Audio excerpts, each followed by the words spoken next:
जय हिंद, नमस्कार, राम राम। कैसे हैं सब? सब ठीक ठाक है? अब शुरू करते हैं 3 क्वेश्चन से हर दिन की तरह। He went to his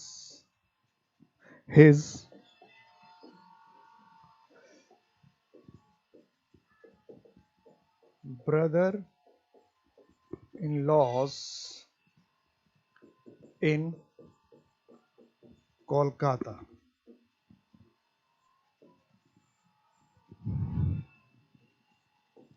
ये प्रीवियस ईयर का क्वेश्चन है। Second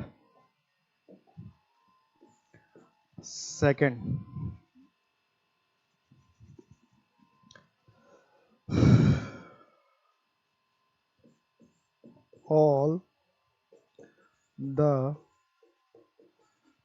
staffs are ready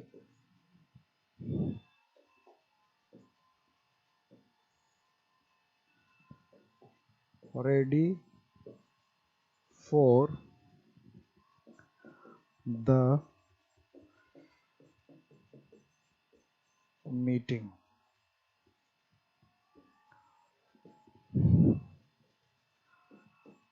No error.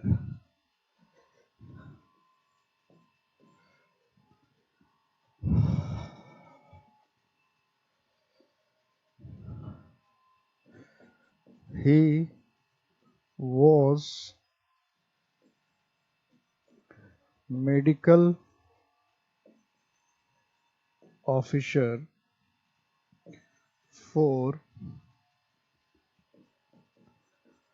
10 years.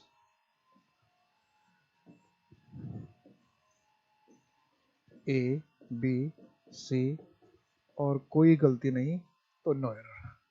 जवाब तो आप लोग एकदम रॉकेट के स्पीड से देते हैं, एकदम एंड्रॉइड के स्पीड से। 1 का B, 2 का A, 2 का A, 1 का B, सेकंड का A, फर्स्ट का B। आंसर देने में तो एकदम आप लोग मास्टर हो गए हैं, एकदम क्वेश्चन देखते ही टूट पड़ते हैं। आप लोग से पूरी उम्मीद है मुझे कि आपका ग्रामर का एक भी क्वेश्चन नहीं छोड़ेंगे आप लोग। बहुत अच्छा, बहुत जबरदस्त, बहुत बेहतरीन, बहुत शानदार, बहुत बेहतरीन। He went to his brother-in-law। पहले में क्या है? B। brother-in-laws आप कहना चाहते हो अपने साला के घर गया या अपने जीजा के घर गया कोलकाता में, तो चाहे साला के घर गया चाहे जीजा के घर गया, जो भी कहना चाहते हैं, चाहे साला कहना चाहते हैं चाहे जीजा कहना चाहते हैं, चाहे साला कहिए चाहे जीजा कहिए। तो मेन वर्ड ब्रदर है, तो प्लूरल किस में लगेगा? ब्रदर में। तो क्या होना चाहिए? ब्रदर्स। क्या होना चाहिए? ब्रदर्स। लॉज में एस लगाने की जरूरत नहीं है। ऑल द स्टाफ्स, सेकंड का क्या बताया? सेकंड का 3 का सी बोल रहे, सेकंड का ए, सेकंड का ए, 3 का बी, आर्टिकल लगेगा। वेरी गुड, वेरी गुड, बिल्कुल सही, एकदम। आज तो मजा आ गया कि आज सारे सवाल के लगभग सभी ने सही जवाब दिए, बिल्कुल मस्त, एकदम बेहतरीन। और आप सोच लीजिए कि यही सवाल अगर आपसे 1 महीने पहले, अपने आप से ईमानदारी से पूछिए कि यही 3 क्वेश्चन अगर आपसे 1 महीने पहले पूछा गया होता तो आपका क्या यही जवाब होता? ये है अपने आप का डेवलपमेंट, कि अपने आप से पूछना कि ठीक है 1 महीने से हम लोग क्लास कर रहे हैं, क्या 1 महीने पहले यही क्वेश्चन हमसे पूछा जाता? और ये सारे प्रीवियस ईयर का है, ऐसा नहीं कि मैंने बना दिया क्वेश्चन, ये सारे प्रीवियस ईयर के आए हुए, तो क्या यही जवाब होता? क्या ये तीनों के तीनों सही होते? ये अपने आप से पूछेंगे तो आपका अपना इवैल्यूएशन होता रहेगा, कि आपको ये पता चलता रहेगा कि हम में कितना डेवलपमेंट हो रहा है, कि पहले अगर ये क्वेश्चन 1 महीने पहले आया होता तो हमारा जवाब क्या होता, अभी जो जवाब है वो क्या हो रहा है।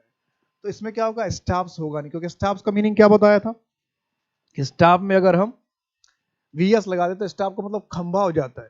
तो कह रहा है कि मीटिंग के लिए क्या खंभे तैयार होंगे? मीटिंग के लिए तो स्टाफ इंसान तैयार होगा, तो यहाँ पर क्या होना चाहिए था? स्टाफ। या तो एस लगा भी सकते, नहीं भी लगाएंगे तो ही बात करें, ऑल स्टाफ, स्टाफ लोग तैयार होंगे। और इसमें क्या होगा? मेडिकल ऑफिसर है तो क्या होना चाहिए? He was a medical officer, he was medical officer नहीं, ही वाज जानबूझकर लंबा करता, मेडिकल ऑफिसर लिख दिया, लोग का ध्यान ना जाए। मेडिकल रिप्रेजेंटेटिव लिख देगा, मेडिकल रिप्रेजेंटेटिव लिख देगा, उसको हम एमआर कहते हैं।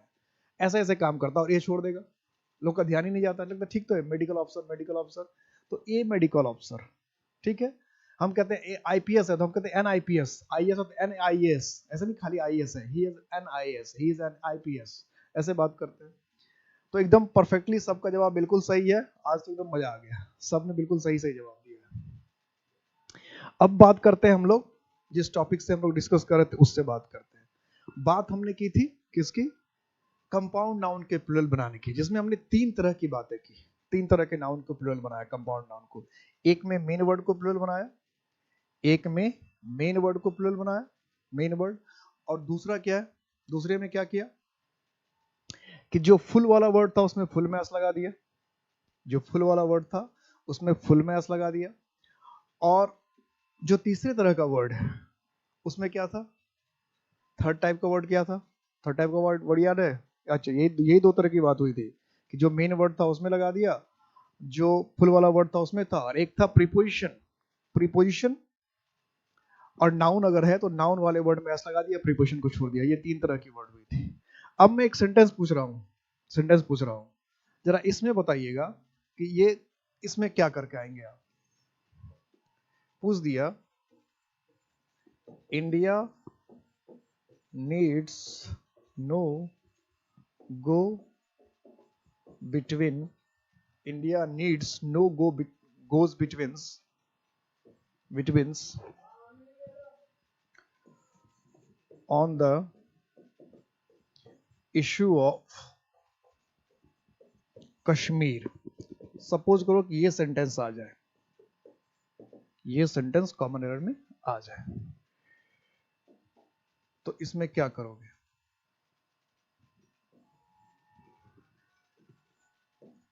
ए बी सी और कोई गलती नहीं तो नो एरर।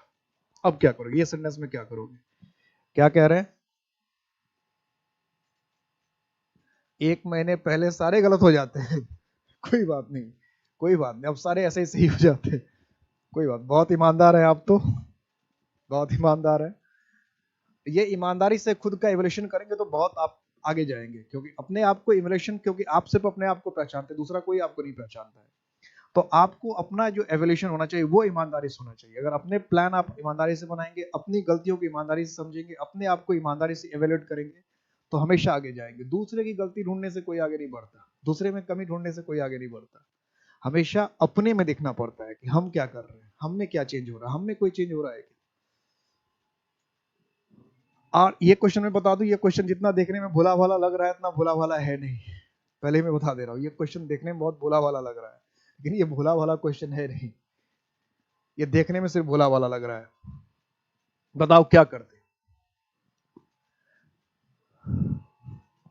इस क्वेश्चन का क्या जवाब करते? India needs no go betweens on the issue of Kashmir. India needs no go betweens on the issue of Kashmir. A में एक जवाब आ रहा है, ए में क्या गलती है?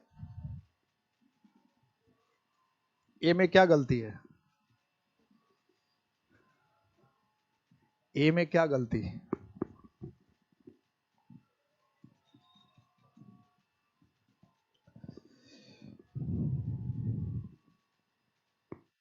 India needs no go betweens on the issue of Kashmir. A में कुछ गलती बताएंगे, क्या गलती है?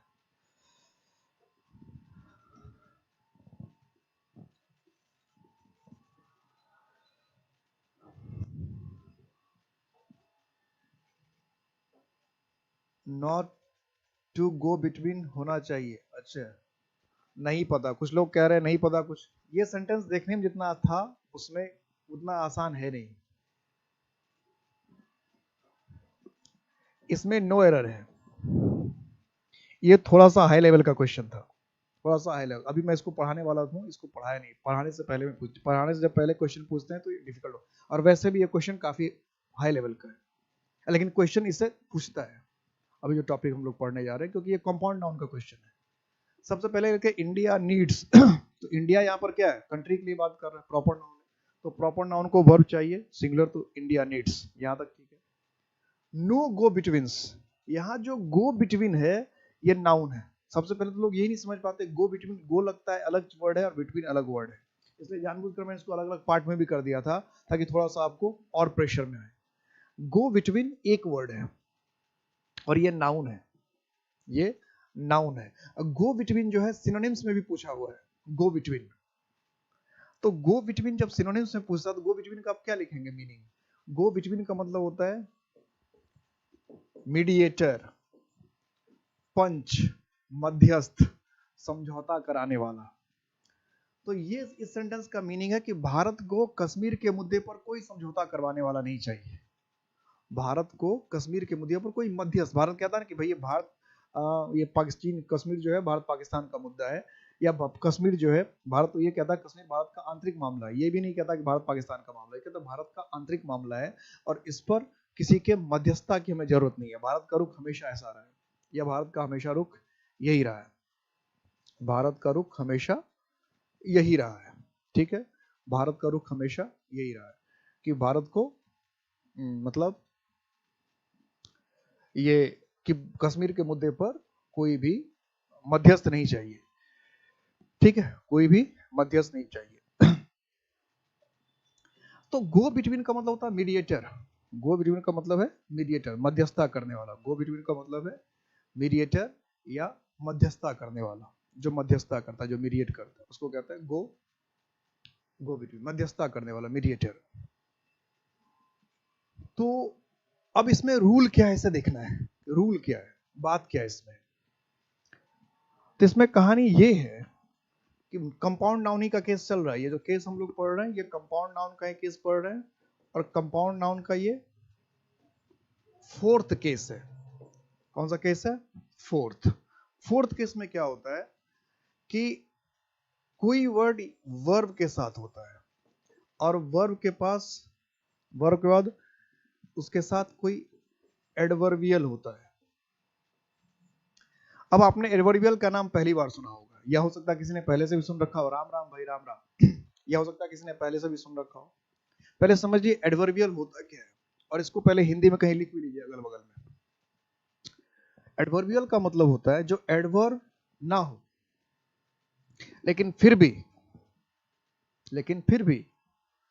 एडवर्ब की तरह काम करे, उसको एडवर्ब, या तो एडवर्बियल कहते हैं। कि एडवर्ब नहीं होने के बावजूद, जो एडवर्ब नहीं है, अब फिर भी वो एडवर्ब की तरह काम करता है, तो उसको हम लोग एडवर्बियल कहते हैं। ठीक है, लिख लिया, लिख लीजिए इसको। एडवर्बियल क्या है, इसको ब्रैकेट में कहीं बगल में लिख लीजिए कि एडवर्बियल का मतलब है कि जो एडवर्ब नहीं है लेकिन काम एडवर्ब जैसा करता है। एडवर्ब तो एडवर्ब जैसा काम करेगा ही। तो कोई जो एडवर्ब है ही नहीं, है कुछ और, काम कर दिया एडवर्ब जैसा किसी सेंटेंस में आके, तो फिर उसको एडवर्बियल कहते हैं। एडवर्ब ना होने, और एडवर्ब का काम क्या बता रखा शुरू की क्लास में, कि एडजेक्टिव को, वर्ब को मॉडिफाई करना, या कम से कम वर्ब को मॉडिफाई करना। जो वर्ब को मॉडिफाई करता है, जो एक्शन को मॉडिफाई करता है, उसको एडवर्ब करते हैं। अब बेसिकली कोई ऐसा वर्ड हो सकता है जो एडवर्ब हो ही ना, और वो एडवर्ब जैसा काम करे, तो उसको फिर एडवर्बियल कहते हैं। अभी एग्जांपल्स और पता चल जाएगा। तो कुछ कंपाउंड नाउन ऐसे हैं जो दो वर्ड से बने होते हैं, और वो दो वर्ड कौन सा है? दो वर्ड हो, तीन वर्ड हो, चार वर्ड हो, उसमें से एक जो होता है वो वर्ब होता है, दूसरा एडवर्बियल होता है। तो वर्ब को पहचानना तो मुश्किल काम है नहीं, वर्ब तो आप ऐसे ही पहचान लेंगे। तो ऐसे नाउन का प्लूरल कैसे बनता है कि वर्ब को छोड़ देते हैं, वर्ब जैसा रहता है वैसे ही छोड़ देते हैं, और जो एडवर्बियल है उसको प्लूरल बनाते हैं। एडवर्बियल में ऐसे होते हैं, एडवर्बियल को प्लूरल बनाते हैं। इसको आप हिंदी में भी लिख लीजिए ताकि आपको हमेशा याद रहे कि अगर कोई कंपाउंड नाउन, हिंदी में आराम से सेंटेंस बना के लिख लिया कि अगर कोई कंपाउंड नाउन, गुड इवनिंग भाई, लेट से सब ज्वाइन कर रहे हो, कहां थे सब? तो कोई वर्ड लिख लीजिए, हिंदी में लिख लीजिए कि वर्ब और एडवर्बियल से बना हो, वर्ब और एडवर्बियल से बना हो, तो एडवर्बियल को प्लूरल बनाते हैं। कोई कंपाउंड नाउन वर्ब और एडवर्बियल से बना हो तो एडवर्बियल से प्लूरल बनाते हैं। ठीक है, एडवर्बियल को प्लूरल बनाते हैं, एडवर्बियल को प्लूरल बनाते हैं। इसको वर्ब और नाउन से बना हो तो एडवर्बियल को प्लूरल बनाते हैं, एडवर्बियल को। ठीक है, ठीक है, एडवर्बियल को प्लूरल बनाते हैं, एडवर्बियल को। ठीक है, अब इसका एग्जाम्पल लेते हैं। जैसे अभी मैंने लिखा था गो बिटवीन। अब देखो, गो का मतलब हुआ जाना, वर्ब है ये। अब बिटवीन का मतलब होता है बीच में, और बिटवीन वैसे है क्या, प्रीपोजिशन है। तो गो के साथ बिटवीन क्या कर रहा है, अब गो के साथ बिटवीन आकर गो का मीनिंग चेंज कर दे रहा है। तो ये एडवर्ब गो पर असर डाला, बिटवीन जो प्रीपोजिशन है वो गो के मीनिंग पर असर जा रहा है, यानी गो जो बिटवीन जो है वो गो से मिलकर गो के मीनिंग को चेंज कर दे रहा है। बिटवीन जो है वो गो से मिलकर गो के मीनिंग को चेंज कर दे रहा है, जबकि बिटवीन प्रीपोजिशन है। या गो और बिटवीन आपस में मिलजुल कर क्या कर रहे हैं, अपना मीनिंग बदल ले रहे हैं। ऐसा भी करते हैं जैसे करते हैं हाइड्रोजन और क्लोरीन आपस में रिएक्शन करके हाइड्रोजन क्लोराइड बना देते हैं। अब हाइड्रोजन क्लोराइड का क्वालिटी ना तो हाइड्रोजन से मिलता है ना क्लोरीन से मिलता है। H2SO4 सल्फ्यूरिक एसिड है, हाइड्रोजन है, सल्फर है, ऑक्सीजन है, ये तीनों मिलकर पता नहीं क्या बना लेता है, और उसकी क्वालिटी हाइड्रोजन सल्फर ऑक्सीजन से बिल्कुल अलग या तो हो जाता है। ऐसा इसके साथ हुआ कि गो और बिटवीन एक साथ मिलकर क्या हुआ, कुछ और ही वर्ड बना लिया, गो बिटवीन, और इसका मीनिंग हो गया मीडिएटर, पंच। तो ये हुआ एडवर्बियल। एडवर्बियल बिटवीन इसमें क्या कहलाएगा, एडवर्बियल कहलाएगा। अब इसका जो प्लूरल बनाना है वो कैसे बनेगा, गो बिटवीन। अब बिटवीन में एस लगाना पड़ेगा। अब कोई बचपन से ये पढ़ता आ रहा है कि प्रीपोजिशन में एस नहीं लगता, तो हाँ प्रीपोजिशन में एस नहीं लगता होगा, ऐसा रूल होगा, लेकिन यहाँ ये प्रीपोजिशन है ही नहीं, यहाँ ये एडवर्बियल है। या ये क्या है, एडवर्बियल है, इसलिए जानबूझकर ऐसे क्वेश्चन पूछता है। वो बिटवीन में एस लगा दिया, तो बहुत सारे बचपन क्या है, सेंटेंस क्या है, जैसे ये देखा कि बिटवीन में एस लगा है तो आओ देखते नहीं तो तुरंत बी में गलती कर देते हैं। लेकिन अभी और अब कह के आपको कैसे पता चलेगा प्रीपोजिशन में एस नहीं लगता, तो अभी मैं जितने वर्ड लिखाऊंगा उतने वर्ड को आपको याद करना है, उतने वर्ड से ही एग्जाम में आएगा, उससे बाहर नहीं आएगा। गारंटेड है इस बात का, जो पूरी की पूरी गारंटी, एकदम गारंटेड बात मैं कह रहा हूँ कि जितने वर्ड्स अभी आपको लिखाया जाएगा उसी में से आना है, या तो क्वेश्चन आएगा ही नहीं, और अगर यहाँ से क्वेश्चन आएगा तो जितने वर्ड में लिखा रहा हूँ उतने वर्ड में से आएगा, ये गारंटी है। क्योंकि अगर ये जैसे जो टॉपिक में पढ़ा रहा हूँ, अगर आप बुक भी ढूंढेंगे बुक, तो बुक में आपको एक एग्जाम्पल मिलेगा, बहुत तो एक एग्जाम्पल, और मैं अभी देखिए कितने एग्जाम्पल करा रहा हूँ इसके, तो उसी में से एक आना रहता है। ठीक है, बुक कोई भी बुक देख, मार्केट में जितने भी बुक अवेलेबल है किसी को देखिएगा तो एक और ज्यादा ज्यादा दो एग्जाम्पल मिलेगा। एक एग्जाम्पल मैंने दे ही दिया आपको, एक एग्जाम्पल तो मैंने दे ही दिया, गो बिटवीन। और देखते हैं एक एग्जाम्पल होता है कास्ट ऑफ। तो कास्ट ऑफ का क्या हो जाएगा, कास्ट ऑफ्स। अब यहां ध्यान दीजिएगा, यहां जो कास्ट ऑफ है ये नाउन है, और कास्ट ऑफ जो है ये फ्रेजल वर्ब भी है। जब कास्ट ऑफ फ्रेजल वर्ब की तरह यूज होता है तो कास्ट ऑफ का मतलब होता है छोड़ना, त्यागना।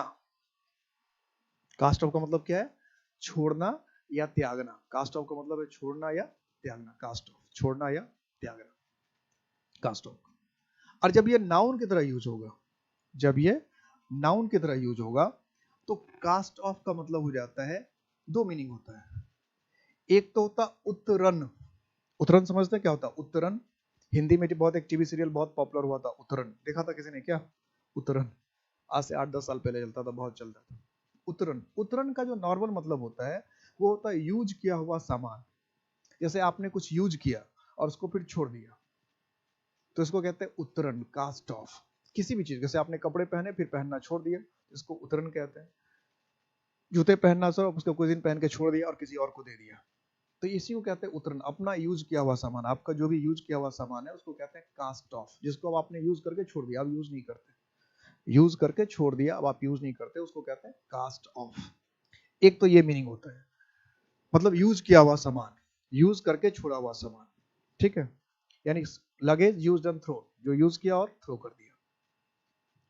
दूसरा मतलब भी होता है इसका, कास्ट ऑफ का नाउन की तरफ में, सांप वगैरह जो है वो अपने कुछ समय के बाद अपने स्किन को छोड़ देते हैं। सांप वगैरह जो है कुछ समय बाद अपने स्किन को छोड़ देते हैं, तो उसको क्या कहते हैं, केचुआ या केंचुल। अलग अलग लैंग्वेज में अलग अलग स्टेट में लोग अलग अलग बात कहते हैं, कुछ लोग केचुआ कहते हैं, कुछ लोग केंचुल कहते हैं। तो केचुआ या केंचुल का इंग्लिश कास्ट ऑफ होता है। यानी कास्ट ऑफ के तीन मतलब हो गए। कास्ट ऑफ अगर फ्रेजल वर्ब की तरह इस्तेमाल होगा तो इसका मतलब उतरन, त्यागना या छोड़ना, उतरन, त्यागना या छोड़ना, कास्ट ऑफ।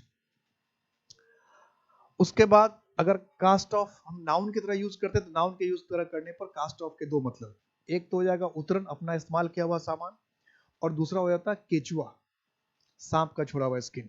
ठीक है, उसको कहते हैं कास्ट ऑफ। उसके अलावा होता है हैंड मी अप, और एक होता है हैंड मी डाउन। तो हैंड मी अप्स और क्या हो जाएगा, हैंड मी डाउन्स। कितने हो गए, 1 2 3 4। फॉर एग्जाम्पल अभी मैं और लिखाऊंगा, अभी तो पूरी एग्जाम्पल हुए। हैंड मी अप, तो हैंड मी अप का प्लूरल क्या हो गया, हैंड मी ups. Hand me down, hand me down का प्लूरल क्या हो जाएगा, हैंड मी डाउन्स, हैंड मी डाउन्स। हैंड मी अप्स और हैंड मी डाउन्स का मीनिंग क्या होता है, ये सारे वर्ड को लिखते हैं, सबके मीनिंग लिखेंगे। मैंने आपको पहले कह रखा है कि इस चैप्टर में आपको कम से कम 250 नए वर्ड्स मिलेगा, तो इसलिए सारे वर्ड्स पर क्या करना है, ध्यान रखना है सारे वर्ड्स पे। तो hand me up and hand me down. Hand me up का मतलब होता है अपना यूज किया हुआ सामान अगर आप अपने से बड़ों को देते हैं, अपना यूज किया हुआ सामान अगर अपने, कभी कभी क्या होता है कि आपके कपड़े होते हैं और आपके पिताजी पहन लेते हैं, तो इसको कहते हैं हैंड मी अप्स। अपना यूज किया हुआ सामान अगर आपने अपने से बड़ों को दे दिया, जिसको कहते हैं हैंड मी अप्स। ठीक है, यानी to give your used items to your elders, to elders या to older members of family या older ones, to give your used items और things to older members of family या एल्डर मेंबर्स ऑफ फैमिली, कि अपने परिवार में जो है उसके जो बड़े सदस्य या अपने से बड़ों को किसी को दे दिया, यानी कि परिवार के सदस्य होते हैं किसी को दे दिया, ओल्डर मेंबर्स, कि अपने से ज्यादा उम्र दराज लोगों को अगर आपने अपना यूज किया हुआ सामान दिया तो उसको कहते हैं हैंड मी अप्स। और अपना यूज किया हुआ सामान अगर अपने से छोटों को दिया तो इसको कहते हैं हैंड मी डाउन्स। यानी कास्ट ऑफ दो तरह के होते हैं, एक हैंड मी अप्स और एक हैंड मी डाउन्स। हैंड मी अप्स हुआ कि यूज का किया हुआ सामान अपने अपने से बड़ों को दिया, और हैंड मी डाउन्स का मतलब यूज किया हुआ सामान अपने अपने छोटों को दिया। क्लियर है, सारे मीनिंग क्लियर हो गए इसके। नेक्स्ट वर्ड लिखूं मैं, इसके बाद आता है hold all, pick me up, push up, sit on, draw back।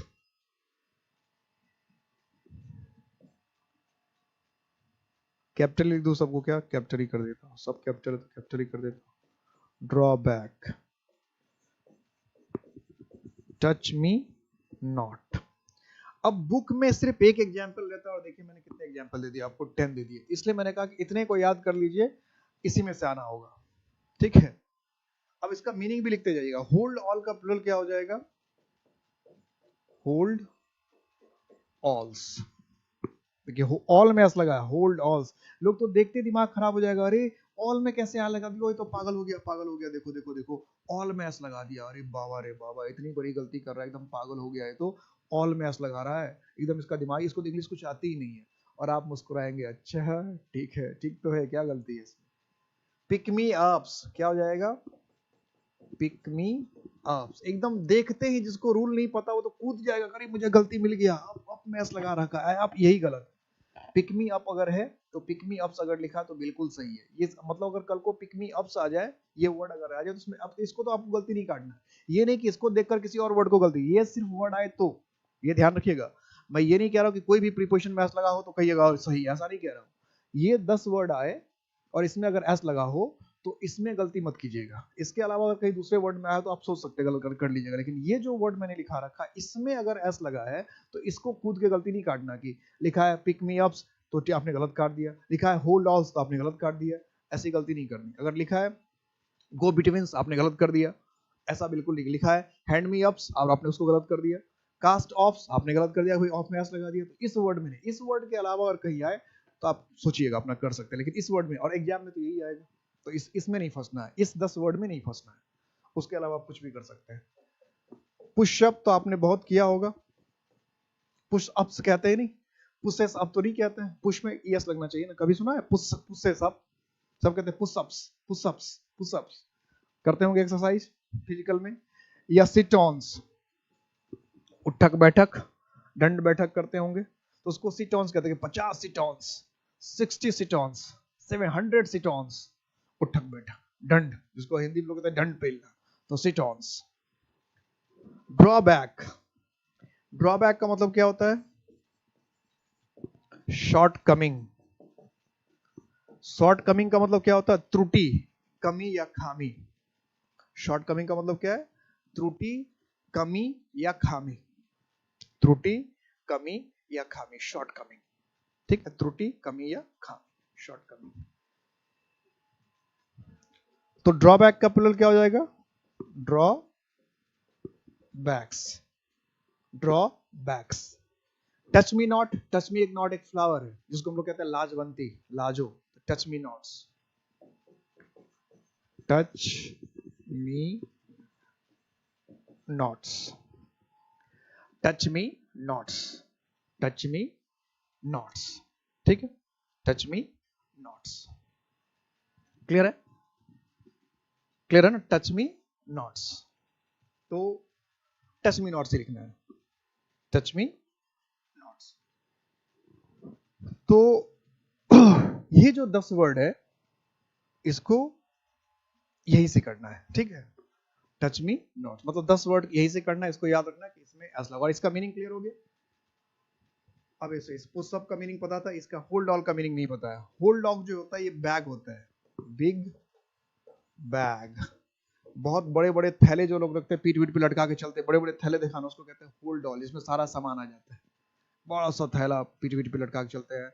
Soldiers वगैरह तो ज्यादा ही यूज करते हैं, तो उसको कहते हैं, या फॉरेन टूरिस्ट वगैरह जो आते हैं उसको होल्ड ऑल, सब कुछ आ जाता है उसमें।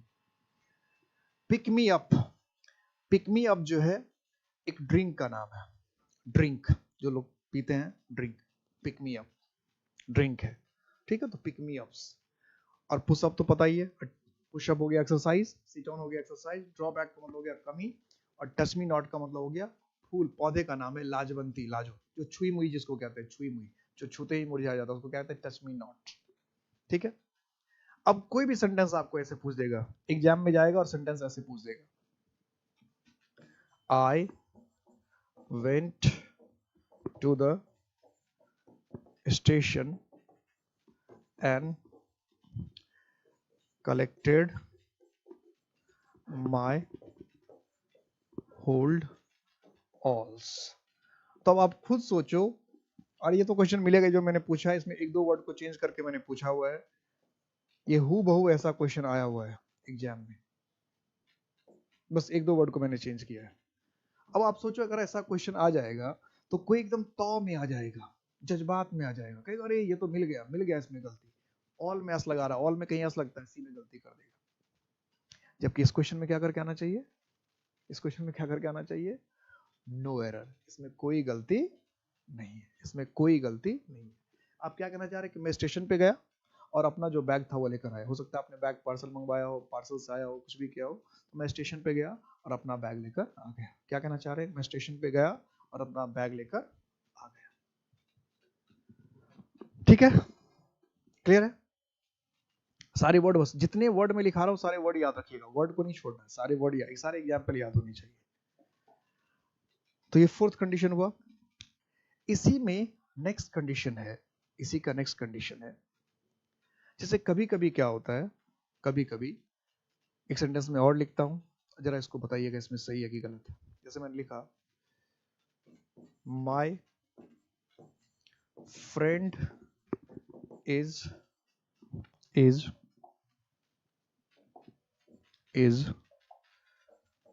Rich enough to employ several man servants, several man servants।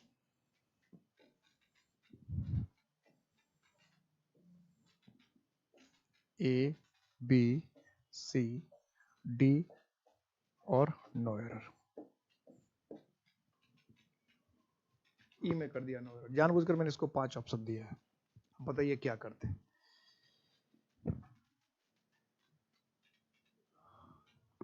अब इसमें बताइए क्या है। My friend is rich enough to employ several men servants, कि मेरा मेरा मित्र जो है इतना अमीर है कि कई नौकरों को रख सकता है। मेरा फ्रेंड जो है इतना अमीर है कि कई नौकरों को रख सकता है, कई नौकरों को रख सकता है। बताइए, मेरा फ्रेंड जो है वो इतना अमीर है कि कई नौकरों को रख सकता है, कई नौकरों को रख सकता है। मेरा फ्रेंड इतना अमीर है कि कई नौकरों को रख सकता है।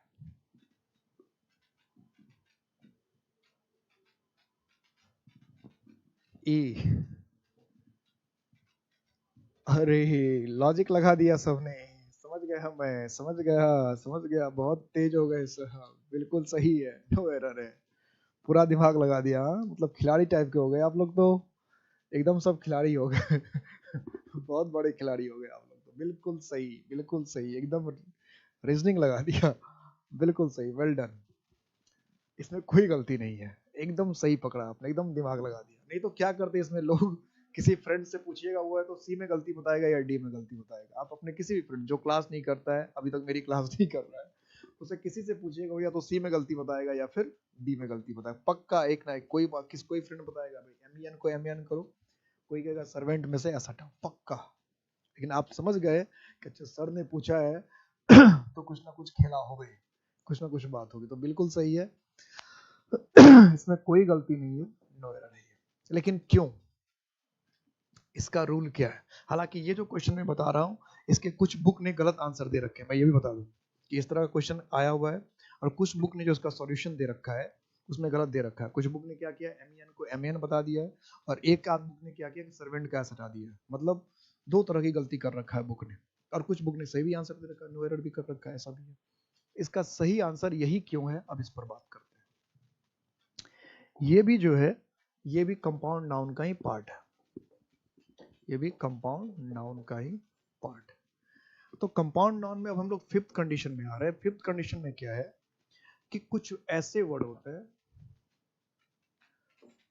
Both words are made plural in the following cases. और ये केसेस बहुत ज्यादा नहीं है, इसलिए सीधा हमने इसमें लिखा है कि both words are made plural in the following cases. कुछ है, अगर ग्रामर के बुक देखेंगे एकदम स्टैंडर्ड तो 3 वर्ड लिखता है, 3 वर्ड ही लिखता है, और मैं आपको 3-5 जो भी वर्ड होगा जितने टोटल हो सकते हैं वो मैं आपको बता देता हूँ। इस तरह का वर्ड है जैसे मैन सर्वेंट, और हर एक बुक में लिखा है, जो अच्छी अच्छी बुक है ग्रामर के सब में लिखा है, नंबर चैप्टर में, केपी ठाकुर में भी है, आरपी सिन्हा में भी है, नेस्फील्ड के बुक में तो रहता ही, उसमें तो कोई बात नहीं, रेन मार्टिन में भी है, मार्टिन थॉमसन में भी है, सारे बुक में जितने भी राइटर के बुक सब सब लिख रखा है। अब फिर भी लोग गलत आंसर देते हैं। Man servant, women servant, man servant, women servant,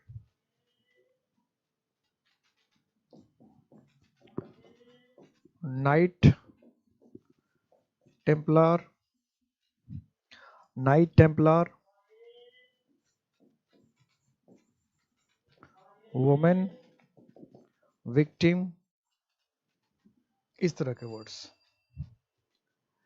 अब इसमें क्या रूल कहता है, both words are made plural. अभी तक जो आपने प्लूरल बनाया किसी एक पार्ट को बना रहे थे, या तो लास्ट पार्ट को बना रहे थे, या मेन पार्ट को बना रहे थे, या नाउन को बना रहे थे, या एडवर्बियल को बना रहे थे, किसी एक पार्ट को बना रहे थे ना, या फुल वाले पार्ट को बना रहे थे, या प्रीपोजिशन को छोड़ दे रहे थे, नाउन वाले पार्ट को बना रहे थे, या वर्ब को छोड़ दे रहे थे, एडवर्बियल वाले पार्ट को बना रहे थे, या मेन वर्ड को बना रहे थे।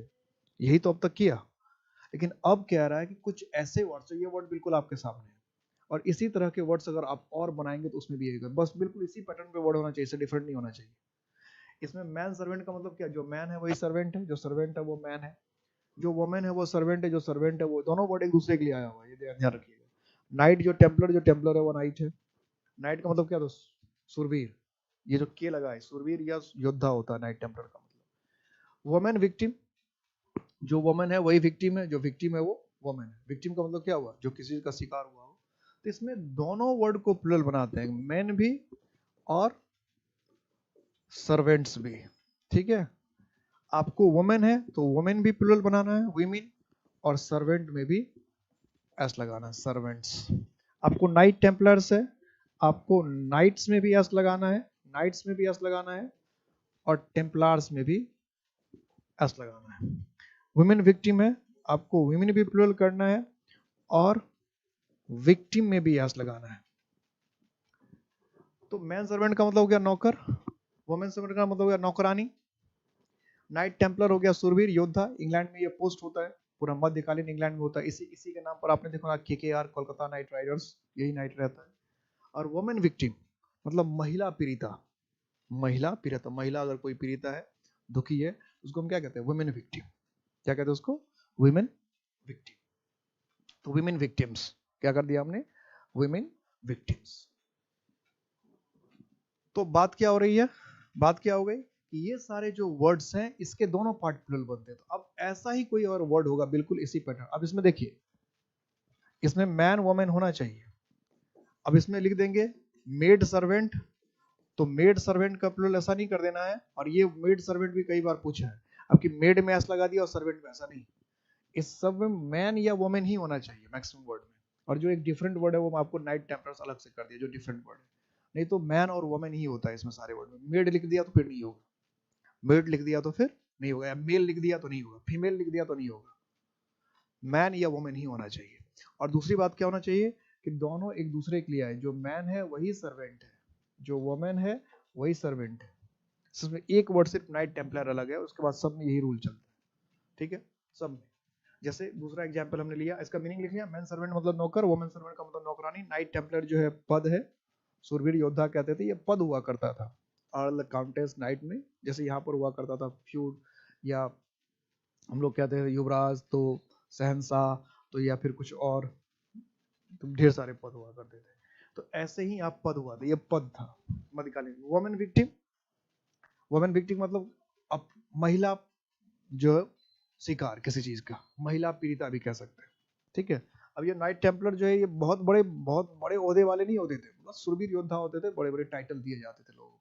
नाइटहुड आपने सुना भी होगा कि बहुत सारे लोगों को नाइट की उपाधि दिया, सर की उपाधि दिया, है ना, ऐसा अर्ल की उपाधि दी, काउंटेस की उपाधि दी, ये सब उपाधियां थी इंग्लैंड में। अब कुछ इस तरह के और वर्ड्स बना लिया, जैसे हमने क्या दिया बिल्कुल इसी पैटर्न पे, जैसे वुमेन डॉक्टर। वुमेन डॉक्टर का क्या हो जाएगा? Women doctors. बिल्कुल ऐसे पैटर्न्स पे बनेगा। ये हमने कहा वुमेन इंजीनियर, तो क्या हो जाएगा? Women engineers. अब एग्जाम में अगर पूछना होगा तो कितने प्यार से पूछेगा, ऐसे पूछेगा, we have seen several women victims of acid attacks. We have seen several women victims of acid attacks. ऐसे प्यार से ए बी सी पूछ लेता, नो एरर डाल देता। तो आप बताओ इसमें लोग नो एरर करके आते कि नहीं आते? किसी का ध्यान जाता कि यहाँ गलती हो सकता है? ध्यान जाता? या कभी कभी उल्टा कर देता कि वुमेन में एम यानी इधर कर देता और विक्टिम का असरा देगा, ऐसे करता है। ये क्वेश्चन मैंने पूछा, ये भी आया हो क्वेश्चन, क्योंकि ये तो बहुत, अब इस तरह का क्वेश्चन जो आ जाता है ना, तो कुछ लोग ये सोचने लगते हैं कि यार आजकल तो मतलब बहुत अपडेटेड क्वेश्चन आ रहा है, पता नहीं जीएस से पूछ देता, करंट अफेयर से इंग्लिश का क्वेश्चन पूछ देता है। तो ये करंट अफेयर का क्वेश्चन नहीं है, ये इंग्लिश ग्रामर का लॉजिकल क्वेश्चन है, नंबर चैप्टर का क्वेश्चन है। तो इसमें क्या करके आते हैं? Women victims. अगर अभी जो ये पूछा हुआ तो इसमें क्या करते हैं? बी पार्ट में गलती करते हैं, और बी पार्ट में क्या होता है? वुमेन की जगह विमेन। क्या लिखने? वुमेन की जगह क्या करते? विमेन। ठीक है, विमेन विक्टिम्स क्या हो जाता? Women victims. क्लियर है? अब इसी में एक वर्ड और देखना है,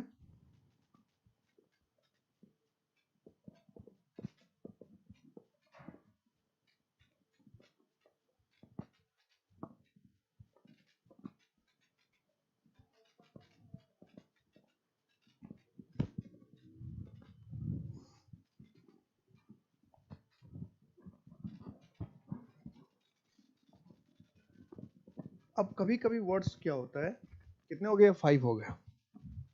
अब कभी कभी वर्ड्स क्या होगा, आपको ऐसा मिलेगा। ये क्लियर हो गया ना रूल? ये क्लियर है, किसी को दिक्कत नहीं है ना? ये रूल समझ में आ गया? अब कभी कभी वर्ड जो है ऐसा मिलेगा आपको,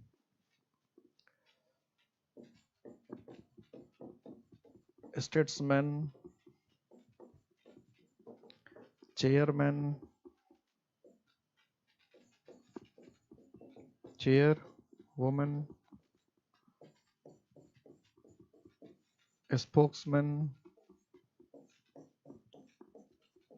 स्पोक्स वुमन,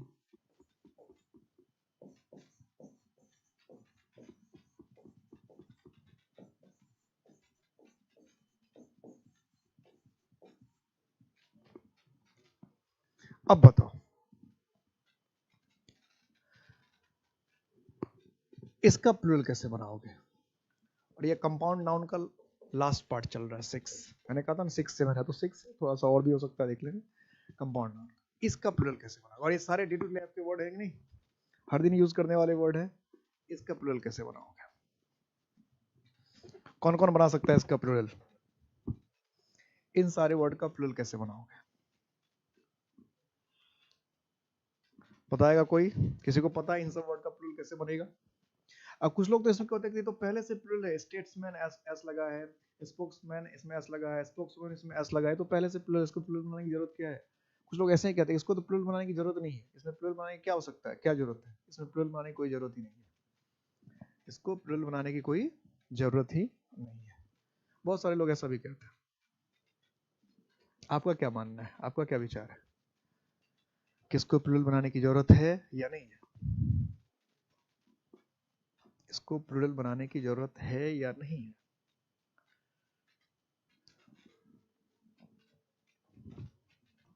बोलो बोलो।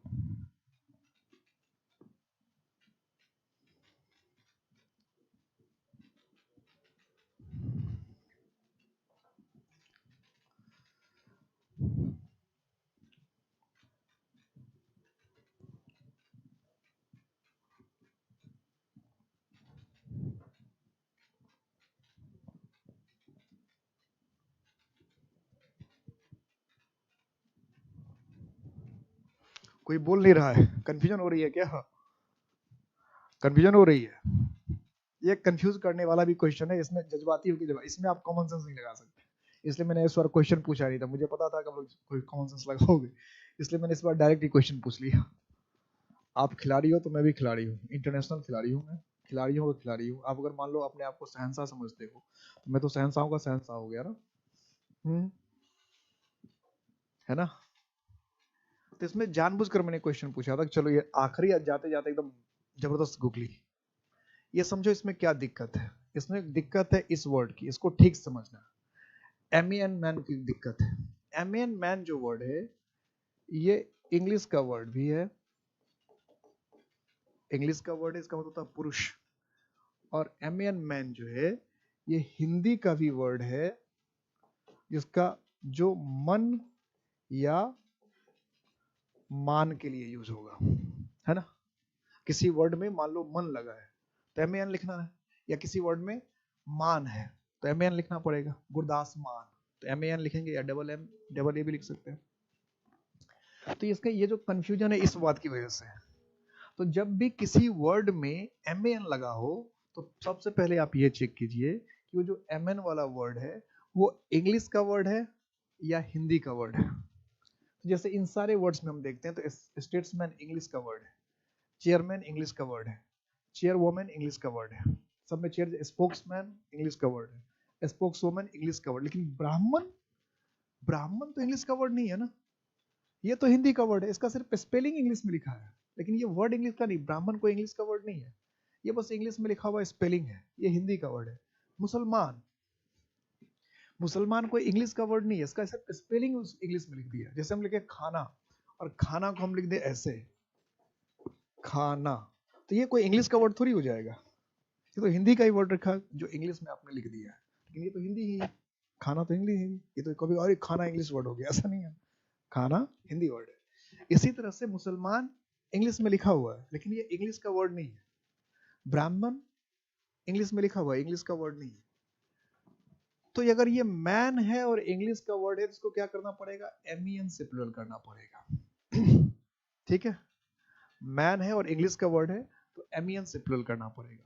और अगर हिंदी का वर्ड है या उर्दू का वर्ड है जो कि मन और मान है तो फिर इसमें एस लगाना पड़ेगा।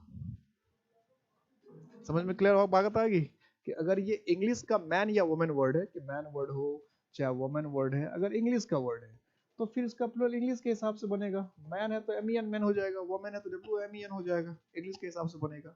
लेकिन अगर ये हिंदी या उर्दू का वर्ड है, यानी इंग्लिश का वर्ड नहीं, अलग लैंग्वेज का वर्ड है, हिंदी का, उर्दू का, तेलुगु का है, तमिल का है, कुछ भी है, तो फिर उस मतलब हिंदी का इंग्लिश के अलावा कोई दूसरा वर्ड है तो फिर मन वाले में क्या लगेगा, एस लगेगा। ठीक है, तो इसका प्लूरल क्या हो जाएगा, स्टेट्स मैन, MEN। इसका क्या हो जाएगा, चेयर, MEN मैन। इसका क्या हो जाएगा, चेयर वुमेन। इसका क्या हो जाएगा, स्पोक्स मैन। इसका क्या हो जाएगा, स्पोक्स विमेन। इसका क्या हो जाएगा, ब्राह्मन्स। क्या हो जाएगा, ब्राह्मन्स। और ये प्लूरल बनाने के लिए आएगा एग्जाम में, खूब आता है, कोई वर्ड दे देता है कहता प्लूरल बनाओ, तो ऐसे ऐसे वर्ड देकर कभी भी पूछ देगा प्लूरल और एकदम फंसा देगा। और मुसलमान का क्या हो जाएगा, मुसलमान्स। मुसलमान का क्या हो जाएगा, मुसलमान्स। समझ में आ गई बात, कभी भी उलझा देगा तो बच के रहना है। तो ये 6 टाइप के कंपाउंड वर्ड थे। और अभी नाउन नंबर चैप्टर में बहुत कुछ पढ़ना अभी बाकी है।